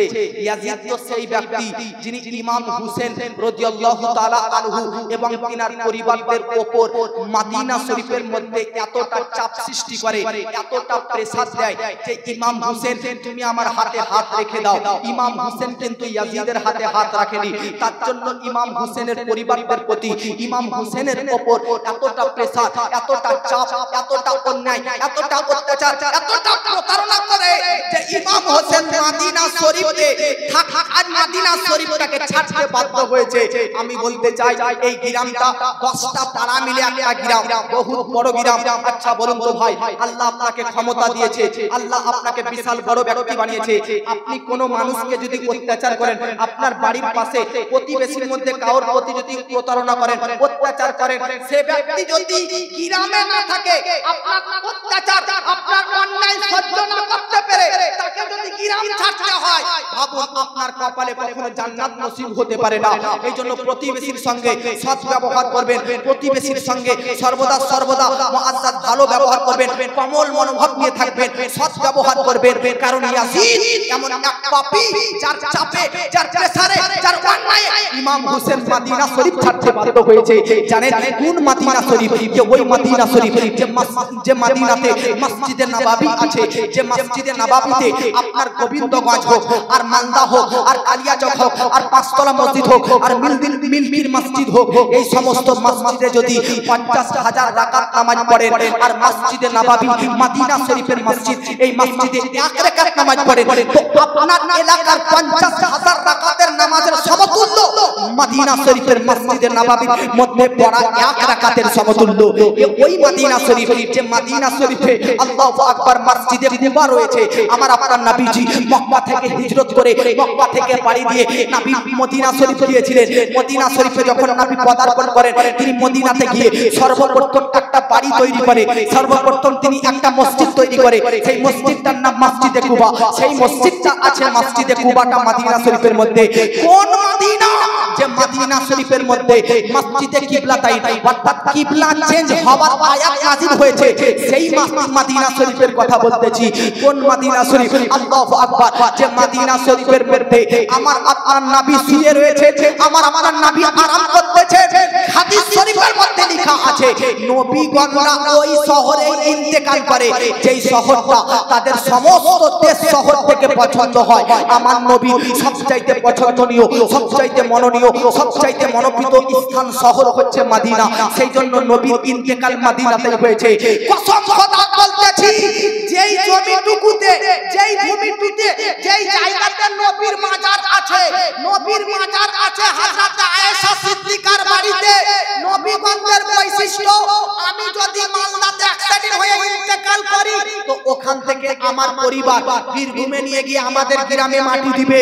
কিন্তু নবীগণের বৈশিষ্ট্য, ওনারা যেই জায়গাতে ইন্তেকাল করবে সেখানেই তিনাদের মাজার হবে। আমার আপনার নবীজি ইন্তেকাল মা আয়েশা সিদ্দিকার বাড়িতে হয়, তাই মা আয়েশা সিদ্দিকার বাড়িতে নবীর মাজার তৈরি হয়। আজ যে নবীর মাজার দেখতেছে, এটা মা আয়েশা সিদ্দিকার বাড়িতে রয়েছে। শুনুন, নবীর বর্তমান শরীর দেহ আজকে যেই জায়গায় সাইতো রয়েছে, নবী যেই জায়গাতে আরাম করতেছে, অর্থাৎ যেই মাটিটুকুতে নবীর মাজার আছে, ওই মাটিটুকু কাবা শরীফ তো দূর কথা, আরশ তো দূর কথা, জান্নাতের চাইতেও বেশি দামি হচ্ছে মদিনা শরীফের ওই জমিটা, যেই জমিটাতে নবীর রওজা শরীফ রয়েছে, নবীর মাজার রয়েছে। আজকে সেই শহর মদিনা শরীফ থেকে আজকে ইয়াজিদের অত্যাচারে ইমাম হোসেনকে ছাড়তে বাধ্য হতে হয়েছে। আল্লাহু আকবার। আজকে সেই ইয়াজিদকে কিছু ব্যক্তি জান্নাতি বলতেছো, সেই ইয়াজিদকে তোমরা হক পথের পথিক, তোমরা সত্যবাদী বলতেছো, তোমাদের স্থান কোথায় হবে? আরে শুনো, ইমাম হোসেনের প্রতি এতটা চাপ দেয় যে ইমাম হোসেন মদিনা ছেড়ে যেতে বাধ্য হয়। কোন মদিনা শরীফ? যে মদিনা শরীফের মধ্যে আজকে কোন রোগী ব্যক্তি গেলে তার রোগ মুক্ত হয়ে যায়, কোন অসুস্থ ব্যক্তি গেলে তার সুস্থতা পেয়ে যায়, কোন ঋণী ব্যক্তি গেলে তার ঋণ মুক্ত পেয়ে যায়, আজকে কোন ব্যক্তি আশায় গেলে তার আশা পূর্ণ হয়ে যায়, কোন ব্যক্তি কিছু চাইলে তার চাওয়া পাওয়া পূর্ণ করে দেওয়া হয়। কোন মদিনা শরীফ? যে মদিনা শরীফের মধ্যে আজকে হযরতে ওমর ইবনুল খাত্তাব সাহাবী রাসূল আল্লাহর কাছে দোয়া করতেন, আল্লাহ আমার যদি মৃত্যু হয় বা আমার যদি কিছু হয়, তাহলে মদিনা শরীফের মধ্যে হয়। হযরতে ওমর ইবনুল খাত্তাব নবীর দ্বিতীয় খলিফা, নবীর দ্বিতীয় খলিফা নাম উমারে ফারুক। কোন উমারে ফারুক? উমারে ফারুক যদি কোন রাস্তা দিয়ে হেঁটে যেতেন, তো সেই রাস্তা দিয়ে শয়তান পর্যন্ত দ্বিতীয়বার হাঁটতেন না। এতটা আজকে জালালি মেজাজের সাহাবী হযরতে উমারে ফারুক। উমারে ফারুক তিনি প্রত্যেকদিন দোয়া করতেন, আল্লাহ আমি দুটো জিনিস তোমার কাছে চাই, একটা হচ্ছে আমার ইন্তেকালটা যেন শহীদ হয়, আমি যেন শহীদ হতে পারি, অর্থাৎ লড়াই করতে করতে, যুদ্ধ করতে করতে শহীদ হয়। আমার ইন্তেকাল যেন আজকে আমার ইন্তেকাল অ্যাক্সিডেন্টের মাধ্যমে যেন না হয়, রোগের মধ্যে যেন না হয়, ইন্তেকাল যেন শহীদের মধ্যে হয়। এটা একটা। দ্বিতীয় নম্বর, হযরত ওমর ফারুক যেটা দোয়া চেয়েছিলেন সেটা হচ্ছে, আল্লাহ আমার শহীদ হবে এটাও চাই, আর শহীদ যেন মদিনা শরীফের মধ্যেই হয়। জোরে বলেন সুবহানাল্লাহ। এই ওই মদিনা শরীফ, যে মদিনা শরীফের মধ্যে আজকে আপনারা জানেন চারটি প্রসিদ্ধ মাযহাব রয়েছে, হানাফি, শাফিঈ, মালিকি, হাম্বলি। এই চারটি মাযহাবের মধ্যে একটা মাযহাবের নাম হচ্ছে হাম্বলি। এই হাম্বলি মাযহাবের প্রতিষ্ঠাতা ইমাম আহমদ বিন হাম্বল 12 লক্ষ হাদিসের হাফিজ ইমাম আহমদ বিন হাম্বল তিনি কখনো মদিনা শরীফ থেকে বের হননি। আপনি জানেন ইমাম আযম আবু হানিফা, আমাদের ইমাম আযম আবু হানিফা তিনি 55 বার হজ করেছেন, কিন্তু ইমাম আহমদ বিন হাম্বল তিনি একবার হজ করেছেন। জিজ্ঞাসা করা হলো, এই ইমাম আহমদ বিন হাম্বল তোমার বাড়ি মক্কার কাছে, মদিনার কাছে, কিন্তু তুমি একবার হজ করলে কেন? তো ইমাম আহমদ বিন হাম্বল বলতেছে, শুনে নাও জগৎবাসী, হজ করা কিন্তু একবারই ফরজ, নামাজ প্রত্যেকদিন 5 ওয়াক্ত ফরজ, রোজা প্রতি বছর ফরজ, কিন্তু হজ আপনার লাইফে আপনার জীবনে একবারই ফরজ। তাই আমি ইমাম আহমদ বিন হাম্বল জীবনের এই ফরজটা আদায় করে নিয়েছি একবার হজ করে, কিন্তু আমি আর দ্বিতীয়বার হজে যাইনি কেন? কারণ হজ আদায় করতে গেলে, হজ পূর্ণ করতে গেলে হজের সমস্ত কিছু সিস্টেম সব মক্কায় আদায় হয়। মক্কাতেই রয়েছে আরাফাত, মক্কাতেই আছে কাবা, মক্কাতেই রয়েছে আজকে মুআসসাস মুজদালিফা। এই জন্য ইমাম আহমদ বলতেছে হজ সম্পূর্ণ হতে গেলে মক্কায় যেতে হবে। আমি ইমাম আহমদ বিন হাম্বলের সর্বদা ইচ্ছা আমি মদিনা থেকে বের হব না। হতে পারে আমি মদিনা থেকে বের হয়ে মক্কা চলে গেলাম আর আমার মক্কাতে ইন্তেকাল হয়ে গেল, কিন্তু আমি ইমাম আহমদ বিন হাম্বল চাই যেন আমার ইন্তেকাল মক্কায় না হয়, মদিনা শরীফের মধ্যে হয়। জোরে বলেন সুবহানাল্লাহ, মদিনা শরীফের মধ্যে হয়। আল্লাহু আকবার। কেমন নবী প্রেমিক ব্যক্তি দেখুন, তিনি হজ করতেও মক্কা যাননি, কেন? তাতে মদিনা থেকে বের হলে যেন তিনি ইন্তেকাল হয়ে যায়, তাই তিনি মদিনাকে সর্বদা ছেড়েছেন। কেন? কারণ তার জীবনের সর্বদা ইচ্ছা আমার ইন্তেকাল যেন মদিনাতেই হয়। দেখুন কত মদিনার প্রতি মহব্বত ছিলেন, সেই মদিনা শরীফকে ইমাম হোসেনকে ইয়াজিদের জন্য ছাড়তে হয়েছে। শুনেন জগৎবাসী, ইমাম আহমদ বিন হাম্বল এমন একজন নবী প্রেমিক ছিলেন যিনি কখনো জুতো পরে মদিনাতে ঘুরেননি, জুতো পরে ঘুমাননি। আজকের হাজী সাহেবরা মদিনাতে যদি যায় জুতো পরে ঘুরে জুতো পরে বেড়ায়, কোনো সমস্যা নাই, জায়েজ আছে। তবে প্রেমের কথা আলাদা, প্রেমের কথা আলাদা, ইশকের কথা আলাদা, মহব্বতের কথা আলাদা। ইমাম আহমদ বিন হাম্বলকে জিজ্ঞাসা করা হলো, তুমি মদিনা শরীফের মধ্যে কখনো জুতো পরিধান করনি কেন? তো ইমাম আহমদ বিন হাম্বল বলতেছে, জুতো পরিধান করে কিভাবে মদিনাতে চলতে পারি? এ ওই মদিনা যে মদিনাতে নবী হেঁটেছেন, এ ওই মদিনা যে মদিনাতে নবী আরাম করেছেন, এ ওই মদিনা যে মদিনাতে নবী কখনো সাইতো শুয়েছেন, এ ওই মদিনা যে মদিনাতে নবী বিশ্রাম করেছেন। হতে পারে আমি জুতো পরে মদিনার ওই জায়গাটাতে পা রেখে দিলাম যেই জায়গাতে আমার নবী শুয়েছিলেন, যে জায়গাতে নবী আমার আরাম করেছেন। এই জন্য আমি ইমাম আহমদ বিন হাম্বল কখনো আমি মদিনা শরীফে জুতো পরে চলাফেরা করিনি। আল্লাহু আকবার। শুনেন, আপনি নবী প্রেমিক কি নবী প্রেমিক? ইমাম আহমদ বিন হাম্বল কতটা নবী প্রেমিক ছিলেন যে নবী তো নবীর শহর মদিনা শরীফে জুতো পরিধান করে যাননি তো যাননি, কখনো তিনি মদিনা শরীফের মধ্যে পায়খানা করেননি, প্রসাব করেননি। কেন? হতে পারে কোন জায়গাতে পায়খানা প্রসাব করলাম আর সেখানে নবী হেঁটে গিয়েছেন, বেয়াদবি হবে, তার জন্য মদিনাতে কখনো পায়খানা প্রসাব করেনি। মদিনা থেকে একটু বেরিয়ে গিয়ে দিনার প্রসাব পায়খানার বেদনা উঠলে বাইরে গিয়ে করে আসতে। আল্লাহু আকবার। যে ও মদিনা যে মদিনার মধ্যেতে মুআসসাস সামানে কেরাম এই রকম ভাবে বুজুর্গানে দিনদার সাহাবীয়ে রাসূলুল্লাহ এই রকম ভাবে আশিকে রাসূলুল্লাহ মহব্বত করেছে। যে ও মদিনা শরীফ, যে মদিনা শরীফ সম্পর্কে আল্লাহ পাক কসম করেছে, লা উকসিবু বিহাযাল বালাদ ওয়া আতা হিল্লু বিহাযাল বালাদ। ভাবুন জগৎবাসী, ওই মদিনা শরীফ, ওই মদিনা যে মদিনা, শুনেন কিয়ামতের আলামত আপনারা তো শুনেছেন যে কিয়ামত কখন হবে? যখন একটা চোখওয়ালা দাজ্জাল আসবে, এক হাতে থাকবে আজকে মুআসসাস জান্নাত, এক হাতে থাকবে জাহান্নাম, কপালে লেখা থাকবে কাফের। দাজ্জালের একটা চোখ, কপালে লেখা থাকবে কাফের, তার হাতে থাকবে জাহান্নাম, হাতে থাকবে জান্নাত। সে নিজে থেকে বানাবে। পৃথিবীতে দাজ্জাল ইন্ডিয়াতে আসবে, ভারতে আসবে, পাকিস্তানে যাবে, বাংলাদেশ যাবে, মালদা আসবে, সব জায়গাতে এই দাজ্জাল ঘুরে বেড়াবে আর ঘুরে বেড়াবে আর মানুষদেরকে ধরে ধরে বলবে, বল আমাকে খোদা বল, বল আমাকে আল্লাহ বলে দাবি কর। বল আমি তোর খোদা। আল্লাহু আকবার। যারা আজকে যাদের ঈমান ভিতরে নষ্ট হয়ে থাকবে, যাদের ঈমান থাকবে না, তারাই দাজ্জালকে খোদা বলে মেনে নেবে। কিন্তু যারা দাজ্জালকে খোদা বলে মেনে নেবে, তারা দাজ্জালের তৈরি করা জান্নাতে থাকবে। কিন্তু যারা দাজ্জালকে খোদা বলবে না, যারা দাজ্জালকে এক আল্লাহ বলে স্বীকার করবে না, তাদের উপর জুলুম করবে দাজ্জাল, তাদের প্রতি অত্যাচার করবে।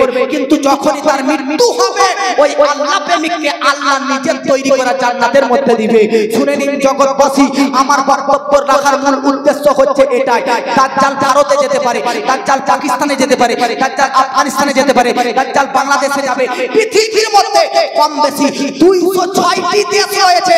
শুনেন, দাজ্জাল পৃথিবীর প্রত্যেকটি শহরে, প্রত্যেকটি কান্ট্রিতে, প্রত্যেকটি প্রবাসে যাবে, কিন্তু একটা দেশে ঢুকতে পারবে না, একটা এলাকায় ঢুকতে পারবে না, একটা সিটিতে প্রবেশ করতে পারবে না। দাজ্জাল ওই কোন শহর, যে শহরটাতে তুমি প্রবেশ করতে পারবে না। ভারতে তুমি প্রবেশ করতে পারছো, বাংলাদেশে তুমি প্রবেশ করতে পারছো, পাকিস্তানে তুমি প্রবেশ করতে পারছো, ইরানে প্রবেশ করতে পারছো, আফগানিস্তানে প্রবেশ করতে পারছো, কিন্তু তুমি কোন শহরে প্রবেশ করতে পারবে না। তো নবী বলতেছে দাজ্জাল মদিনা শরীফের মধ্যে প্রবেশ করতে পারবেন না। জোরে বলুন সুবহানাল্লাহ। মদিনা শরীফের মধ্যে প্রবেশ করতে পারবেন না। মদিনাতে কেন প্রবেশ করতে পারবেন না? তো শুনেন জগৎবাসী, আপনি মুআজ্জাজ জামাইনে কেরাম, এটা ধরেন একটা এমএলএর বাড়ি, এই বাড়িটা ধরেন প্রধানমন্ত্রীর বাড়ি। তো প্রধানমন্ত্রীর বাড়ি হলে, এমএলএর বাড়ি হলে, বাড়ির দরজার সিকিউরিটি গার্ড থাকবে কি থাকবে না? গার্ড থাকবে কি থাকবে না? জোরে বলেন। সিকিউরিটি গার্ড থাকবে কি থাকবে না? প্রধানমন্ত্রীর বাড়ি যেটা, তার বাড়ির দরজায় সিকিউরিটি থাকবে, গার্ড থাকবে। আপনি বেরাদার বিনি মুআজ্জাজ জামাইনে কেরাম, আপনি ওই বাড়িতে, প্রধানমন্ত্রীর বাড়িতে, এমএলএর বাড়িতে ঢুকতে গেলে সিকিউরিটি আপনাকে কিন্তু ঢুকতে প্রবেশ করতে দিবে না, আটকাবে আপনাকে। আপনার কাছে যদি সঠিক ইনফরমেশন থাকে, সঠিক ডকুমেন্টস থাকে, সঠিক যদি আপনার কাছে মুআজ্জাজ চিন্তা ভাবনা থাকে, তারপর ঢুকতে দিবে। কিন্তু মদিনাতে দাজ্জাল কেন ঢুকতে পাবে না?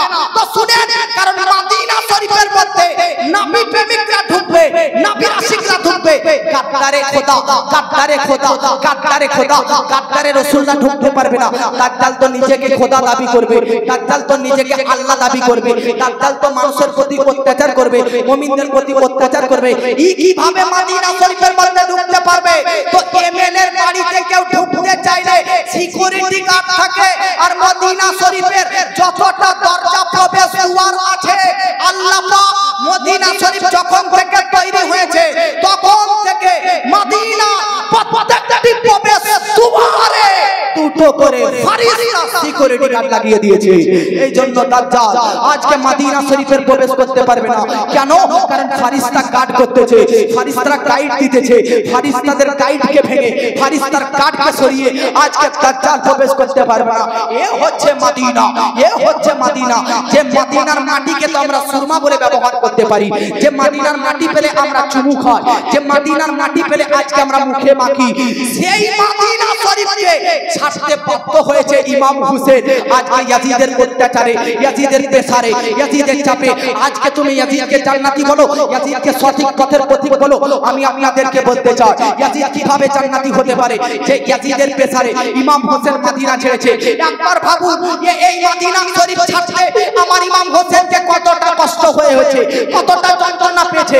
আমার হোসেন মদিনা শরীফ যেই দিন ছেড়ে চলে যাবেন, নবীর রওজার কাছে গিয়েছেন, ইয়া রাসূলুল্লাহ, ইয়া হাবিবাল্লাহ, নবী গো, না না যান, আজকে আপনার উম্মতের অত্যাচারে মদিনাতে থাকা হলো না, আমি চলে যাচ্ছি, আমার জন্য দোয়া করেন, আমার জন্য দোয়া করেন। আপনাকে শেষ সালাম জানাচ্ছি।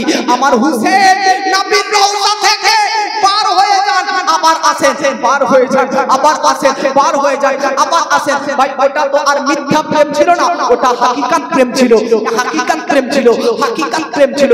আর हकीकत किसको कहते हैं कि आशिक को देखे बगैर, मासूम को देखे बगैर आप जा नहीं सकते, जाने की जी नहीं करेगा। এইজন্য মুসলমান ইমাম হোসেন নবীর রওজা থেকে একবার বার হচ্ছে, আবার ঢুকতেছে, একবার বার হচ্ছে, আবার প্রবেশ করতেছে। সে হোসেন মদিনা শরীফ ছেড়েছে ইয়াজিদের কারণে। সে ইয়াজিদ জান্নাতি হতে পারে?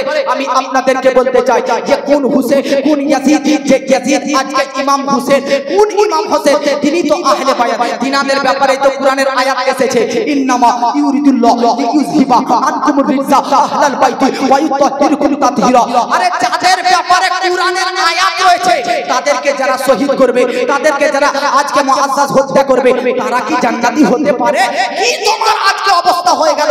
আজকে কেমন তুমি মুসলমান যে নিজেকে আজকে ইয়াজিদের সঙ্গ ইয়াজিদকে জান্নাতি বলো? আচ্ছা শুনো, কোন আহলে বায়াতের, কোন আহলে বায়াত, কোন কাকে ইয়াজিদ শহীদ করেছে? যাদের ব্যাপারে কোরআনের আয়াত কুল্লা আসআলুকুম আলাইহি আজরান ইল্লাল মাওয়াদ্দাতা ফিল কুরবা, আরে যাদের ব্যাপারে কোরআনের আয়াত পরস্পর নাযিল হয়েছে তাদেরকে শহীদ করতেছেন এই ইয়াজিদ। এই ইয়াজিদ কখনো জান্নাতি হতে পারে? এজন্য বলেন জান্নাতি ইয়াজিদ হতে পারে, জান্নাতি হবে। আপনারা জানেন ইয়াজিদ এমন একজন বেয়াদব ব্যক্তি। ইয়াজিদ যখন ইমাম হোসেনকে শহীদ করে দেয় 61 নম্বর হিজরিতে, ইমাম হোসেনকে শহীদ করানোর পর জানেন ইয়াজিদের আর মুআজ্জাজ জামাইনে কেরাম তাকে আটকানোর কেউ নেই, আর কেউ তাকে আটকানোর নেই। ইমাম আজকে ইয়াজিদ সে মনে করেছিল যে আমি যদি রাজ সিংহাসনে রাজ করতে চাই, রাজা যদি হতে চাই, তাহলে হুসেনকে শেষ করা উচিত। কেন? কারণ ইমাম হোসেন যতদিন বেঁচে থাকবে ততদিন আমি শরীয়তের বিপরীত কাজ করতে পারবো না। ইমাম হোসেনের মুবারক যুগে আজকে আমার প্রকাশ্য শরীয়তের বিরোধিতা করা চলবে না। ইমাম হোসেন যদি বেঁচে থাকে, ইয়াজিদ মনে করেছিল যে আমার খেলার সুযোগ হবে না, আজকে খেলার সুযোগ হবে না। ইয়াজিদ মনে করেছিল ইমাম হোসেন যদি বেঁচে থাকে তাহলে আজকে আমার কখনো রাজত্ব চলবে না। কেন?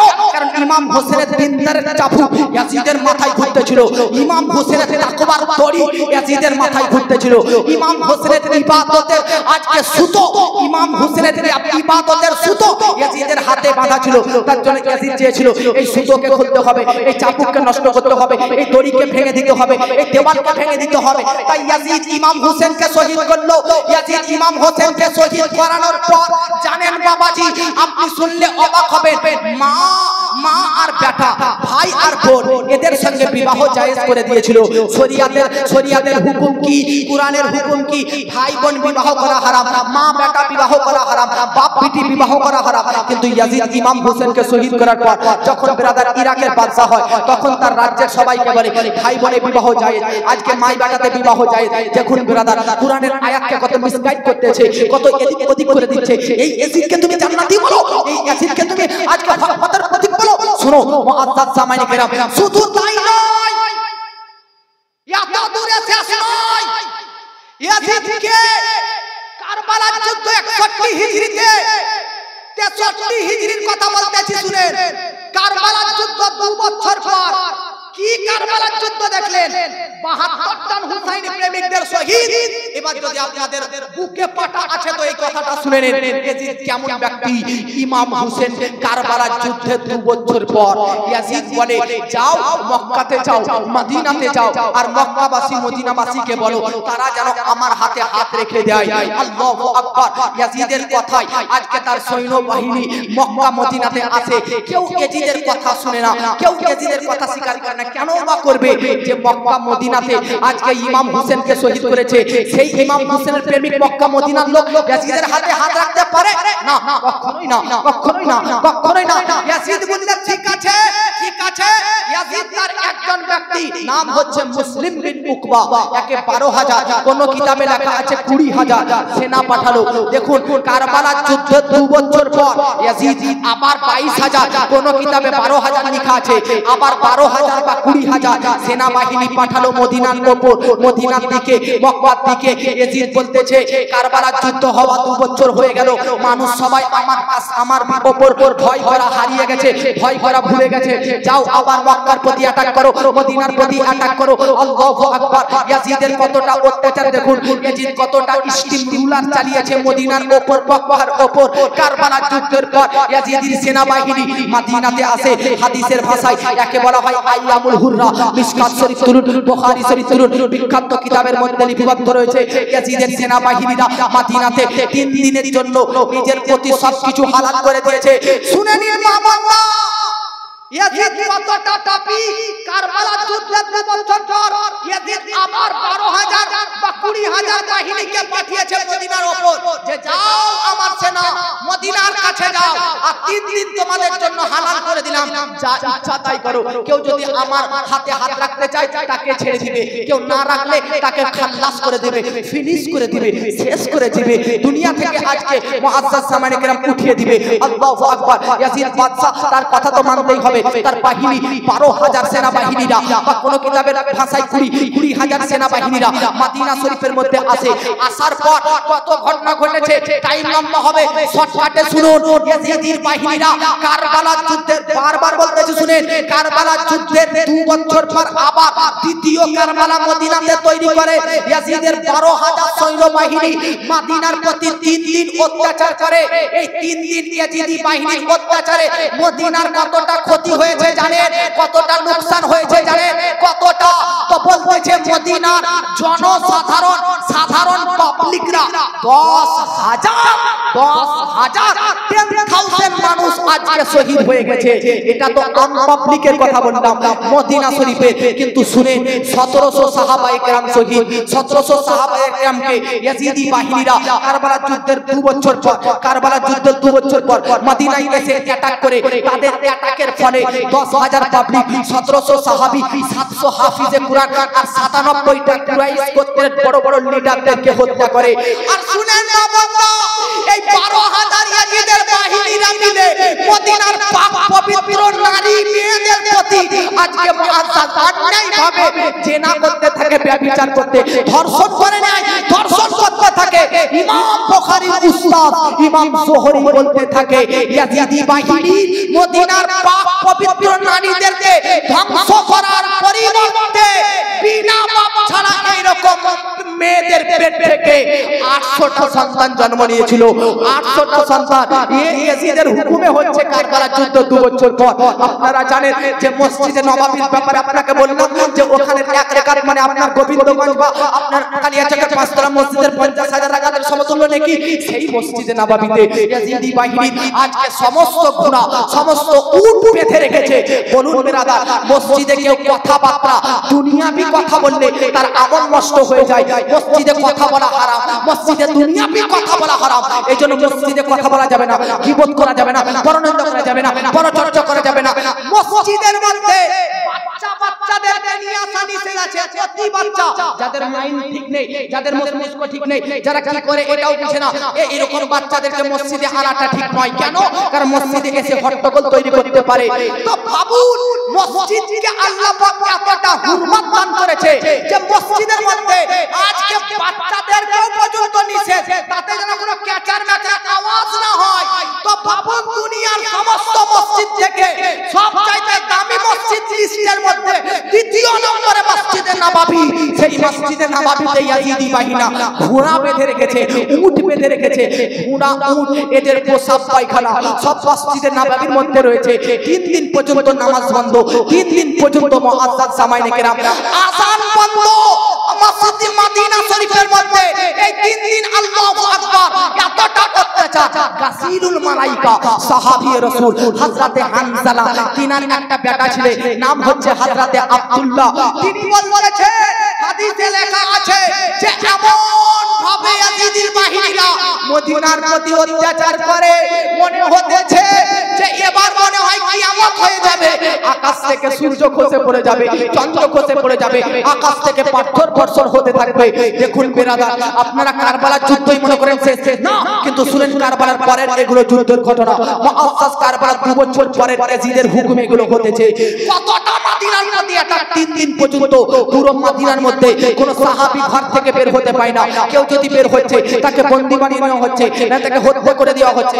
আপনারা তো শুনলেনই 10,000 শহীদ, 1700 সাহাবী, 700 কোরআনের হাফিজ, 97টি আজকে কুরাইশ গোত্রের বড় বড় লিডার। 3 দিন পর্যন্ত মসজিদে আযান বন্ধ, মসজিদে নামাজ বন্ধ, কোন সাহাবী বাড়ি থেকে বের হতে পারেনি।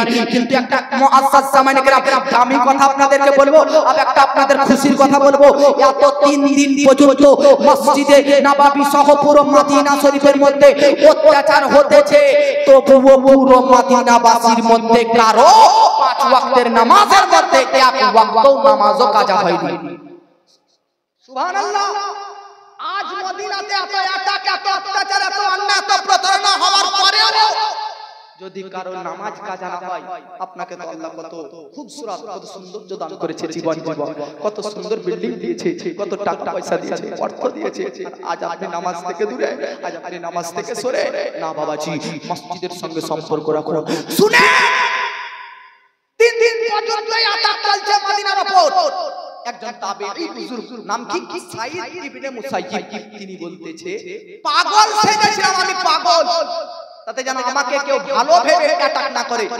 সাঈদ ইবনে মুসাইয়িব বলতেছে আমি পাগল সেজে যেখানে মদিনাতে নবীর রওজা আছে তার পাশে আছিলাম, এমন এক জায়গায় আমি লুকিয়ে ছিলাম, এমন এক জায়গায় যে কখন রাত হতো আর কখন দিন হতো বুঝতে পারতাম না। জোরে বলে 2-4 জন যুবক কিন্তু মুখ থেকে হাসি বার করতেছে। আমাকে চিনেন না ভাই? কারবালার কথা শুনতে আপনার মুখ দিয়ে কিভাবে হাসি বার হতে পারে? মদিনার প্রতি এত অ্যাটাক হতেছে, ভাই আপনারা হাসতে পারেন আপনারা? জোরে বলুন সুবহানাল্লাহ।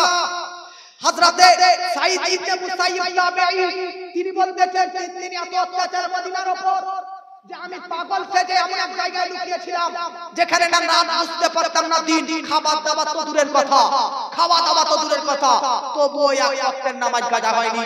ওনাকে জিজ্ঞাসা করা হলো হুজুর রাত দিন বুঝতে পারতেন না, তাহলে নামাজের টাইম টেবিল কিভাবে মেইনটেইন করতেন? জোহর কোনটা বাবা কি করে বুঝতেন, ফজর কোনটা কি করে বুঝতেন, আসর কোনটা কিভাবে বুঝতেন, মাগরিব কোনটা কিভাবে বুঝতেন, এশা কিভাবে কোনটা কি বুঝতেন?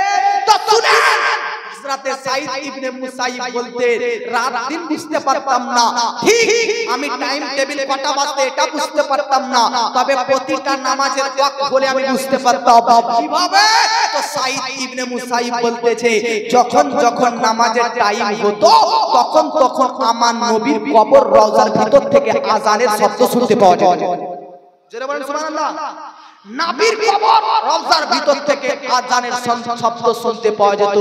আজ कुछ लोग हमारे नबी को, हमारा अपना नबी के পর্যন্ত মুর্দা বলতেছে। তাদেরকে এই হাদিসটা শোনান যে আইয়ামুল হুরনাতে সাঈদ ইবনে মুসাইয়িবের যেটা ব্যক্ত যে তিনি নিজের কানে নবীর রওজার ভিতর থেকে মুআজ্জাজ সামাইনে কেরাম আযানের শব্দ শুনতে পেয়েছে, তাদের কারণে তাহলে ভাবুন তিনি জিন্দা না মুর্দা। তো যারা তাবেঈ সাহাবী লোক হবে তারা নবীকে জিন্দা ভাববে, আর যারা মুআজ্জাজ তাবেঈ সাহাবীদের মতো অবলম্বন করবে না তারা কখনো নবীকে জিন্দা বলবে না, মুর্দা বলবে না। সুন্নি ব্যক্তি আজ আলা হযরতের নাম নেন আপনারা, ইমাম আহমদ রাজা খান আপনারা ভক্ত, কুরবান চান, বেরেলি শরীফের কন্ট্যাক্ট, বেরেলি শরীফের সম্পর্ক সাহাবী তাবেঈদের সঙ্গে ওয়াহাবীদের সঙ্গে নয়, কারণ সাহাবীদের আকীদা নবী জিন্দা, তো বেরেলির ইমামের আকীদা তু জিন্দা হে ওয়াল্লাহ, তু জিন্দা হে ওয়াল্লাহ मेरे चश्मे आलम से छुप जाने वाले। বাবাজি বলতে গিয়েছিলাম ইয়াজিদের অত্যাচার, তো ভাবুন এই ইয়াজিদ কখন কি জান্নাতি হতে পারে যে মদিনার প্রতি এরকম অত্যাচার করেছে, অ্যাটাক করেছে। শুধু তাই নয়, 3 দিন পর মদিনা থেকে মক্কা যায়, ইয়াজিদের এই 12,000 সেনাবাহিনী মক্কায় গিয়ে কাবার উপর পাথর ছুঁড়ে মারে। আজকে আপনার বাড়ি থেকে ঢিল ছুড়লে আপনি তাকে গালি দেন, আপনি তাকে মুআজ্জাজ দূর করে তাড়িয়ে দেন। কাবার উপর ইয়াজিদি বাহিনীরা, কোন কাবা? যে কাবাকে আমরা সামনে রেখে নামাজ পড়ি, যে কাবাকে কিবলা করে আমরা নামাজ পড়ি, সে কাবার চাদর পর্যন্ত পুড়িয়ে দিয়েছে ইয়াজিদি বাহিনী। কারবালা 2 বছর পর কাবাকে জ্বালিয়ে দিয়েছে, পুড়িয়ে দিয়েছে। শুনেন, কাবা শরীফের ছাদের উপর ইসলামের বহু স্মৃতি ছিল, ইয়াজিদির বাহিনীরা সব মুআজ্জাজ জামাইনে কেরাম এই কাবা শরীফকে জ্বালিয়ে দেয়, তো আগুনে পুড়ে কাবার চাদর পুড়ে যায়, কাবার উপরে যত স্মৃতি রাখা ছিল সব পুড়ে যায়। জগৎবাসী এই জন্য ভাবুন, এই জন্য বলতে চাই এই ইয়াজিদের ব্যাপারে আপনাদেরকে কেন বলতেছি, কারণ ইয়াজিদকে যারা জান্নাতি বলতেছে তাদেরকে মুখর জবাব দিন। ইয়াজিদ এইরকম কৃতকর্ম কর্মকাণ্ড পথভ্রষ্টমূলক কাজ করেছে, কিভাবে জান্নাতি হতে পারে? এ বলেন ইয়াজিদ জান্নাতি হতে পারে? জোরে বলেন জান্নাতি হতে পারে? এ জোরে বলতে হবে না। কারবালা টু দিমাশক, কারবালা টু দিমাশক, কারবালা টু দিমাশক, কারবালা থেকে ইমাম হোসেনের পরিবারদেরকে আজকে ছাত্রাতে নারীদেরকে বেপরদায় আজকে মুআজ্জাজ শরীরে শিকল বেঁধে নিয়ে যাচ্ছে। আহলে বায়াতদেরকে বলেন সে ইয়াজিদ কিভাবে জান্নাতি হতে পারে? শুনেন, এই কারবালা থেকে দিমাশক যাওয়ার পথে ইয়াজিদের সেনাবাহিনীরা দেখতেছে এক জায়গাতে, একটা দরজাতে একটা শের, একটা ছন্দ লিখে দিয়েছিল, যেটা কোন কিতাবের মধ্যে লিখতেছে আমার নবীর পৃথিবীতে আসার 500 বছর আগে, মানে 300 বছর আগে লেখা ছিল, আর তারজু উম্মাতুন কাতালাত হুসাইনা শাফাআতা ইয়াউমাল হিসাব। একটা দেওয়ালে লেখা ছিল নবীর পৃথিবীতে আসার 500 বছর আগে থেকে একটা দেওয়ালে লেখা ছিল যে যারা নবীর নাতি ইমাম হোসেনকে শহীদ করবে তারা কখনো নবীর শাফাআত পেতে পারে না, নবীর সুপারিশ পেতে পারে না, জান্নাতি পেতে পারে না।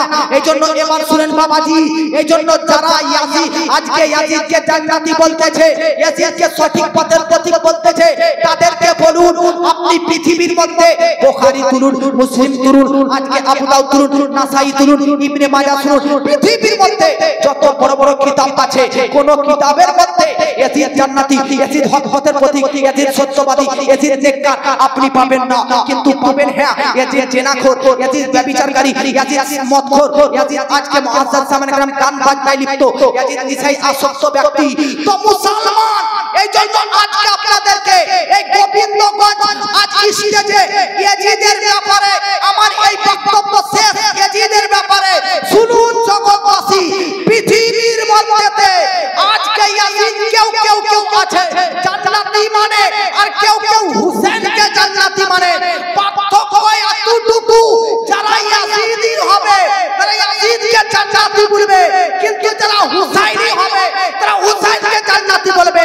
গোবিন্দগঞ্জের প্রত্যেকটি জনগণ, প্রত্যেকটি শ্রোতা হুসাইনি, এদের বাপ হুসাইনি, এদের খানদান হুসাইনি, এই জন্য হুসাইনকে জান্নাতি বলা হয়। জোরে বলে। আমি ভাবতে পারিনি যারা আপনারা এত অল্প এত দু চারজনই মুআজ্জাজ সুবহানাল্লাহ বললেন, এতক্ষণ ধরে চিৎকার করে আসছে, কখন থেকে বলতে আসছে না লাগাতার আপনাদেরকে কতটা হাদিস শোনালাম, কতটা রিওয়ায়াত বর্ণনা করলাম, আর আপনারা এত অল্প সুরে সুবহানাল্লাহ এমন ভাবে সুবহানাল্লাহ বলেন যেন এই স্টেজ পর্যন্ত গর্জে উঠে সুবহানাল্লাহ বলেন। अब एक नात पढ़ देता हूं, कितने लोग सुनना चाहते हैं हाथ उठाकर सुबहान अल्लाह।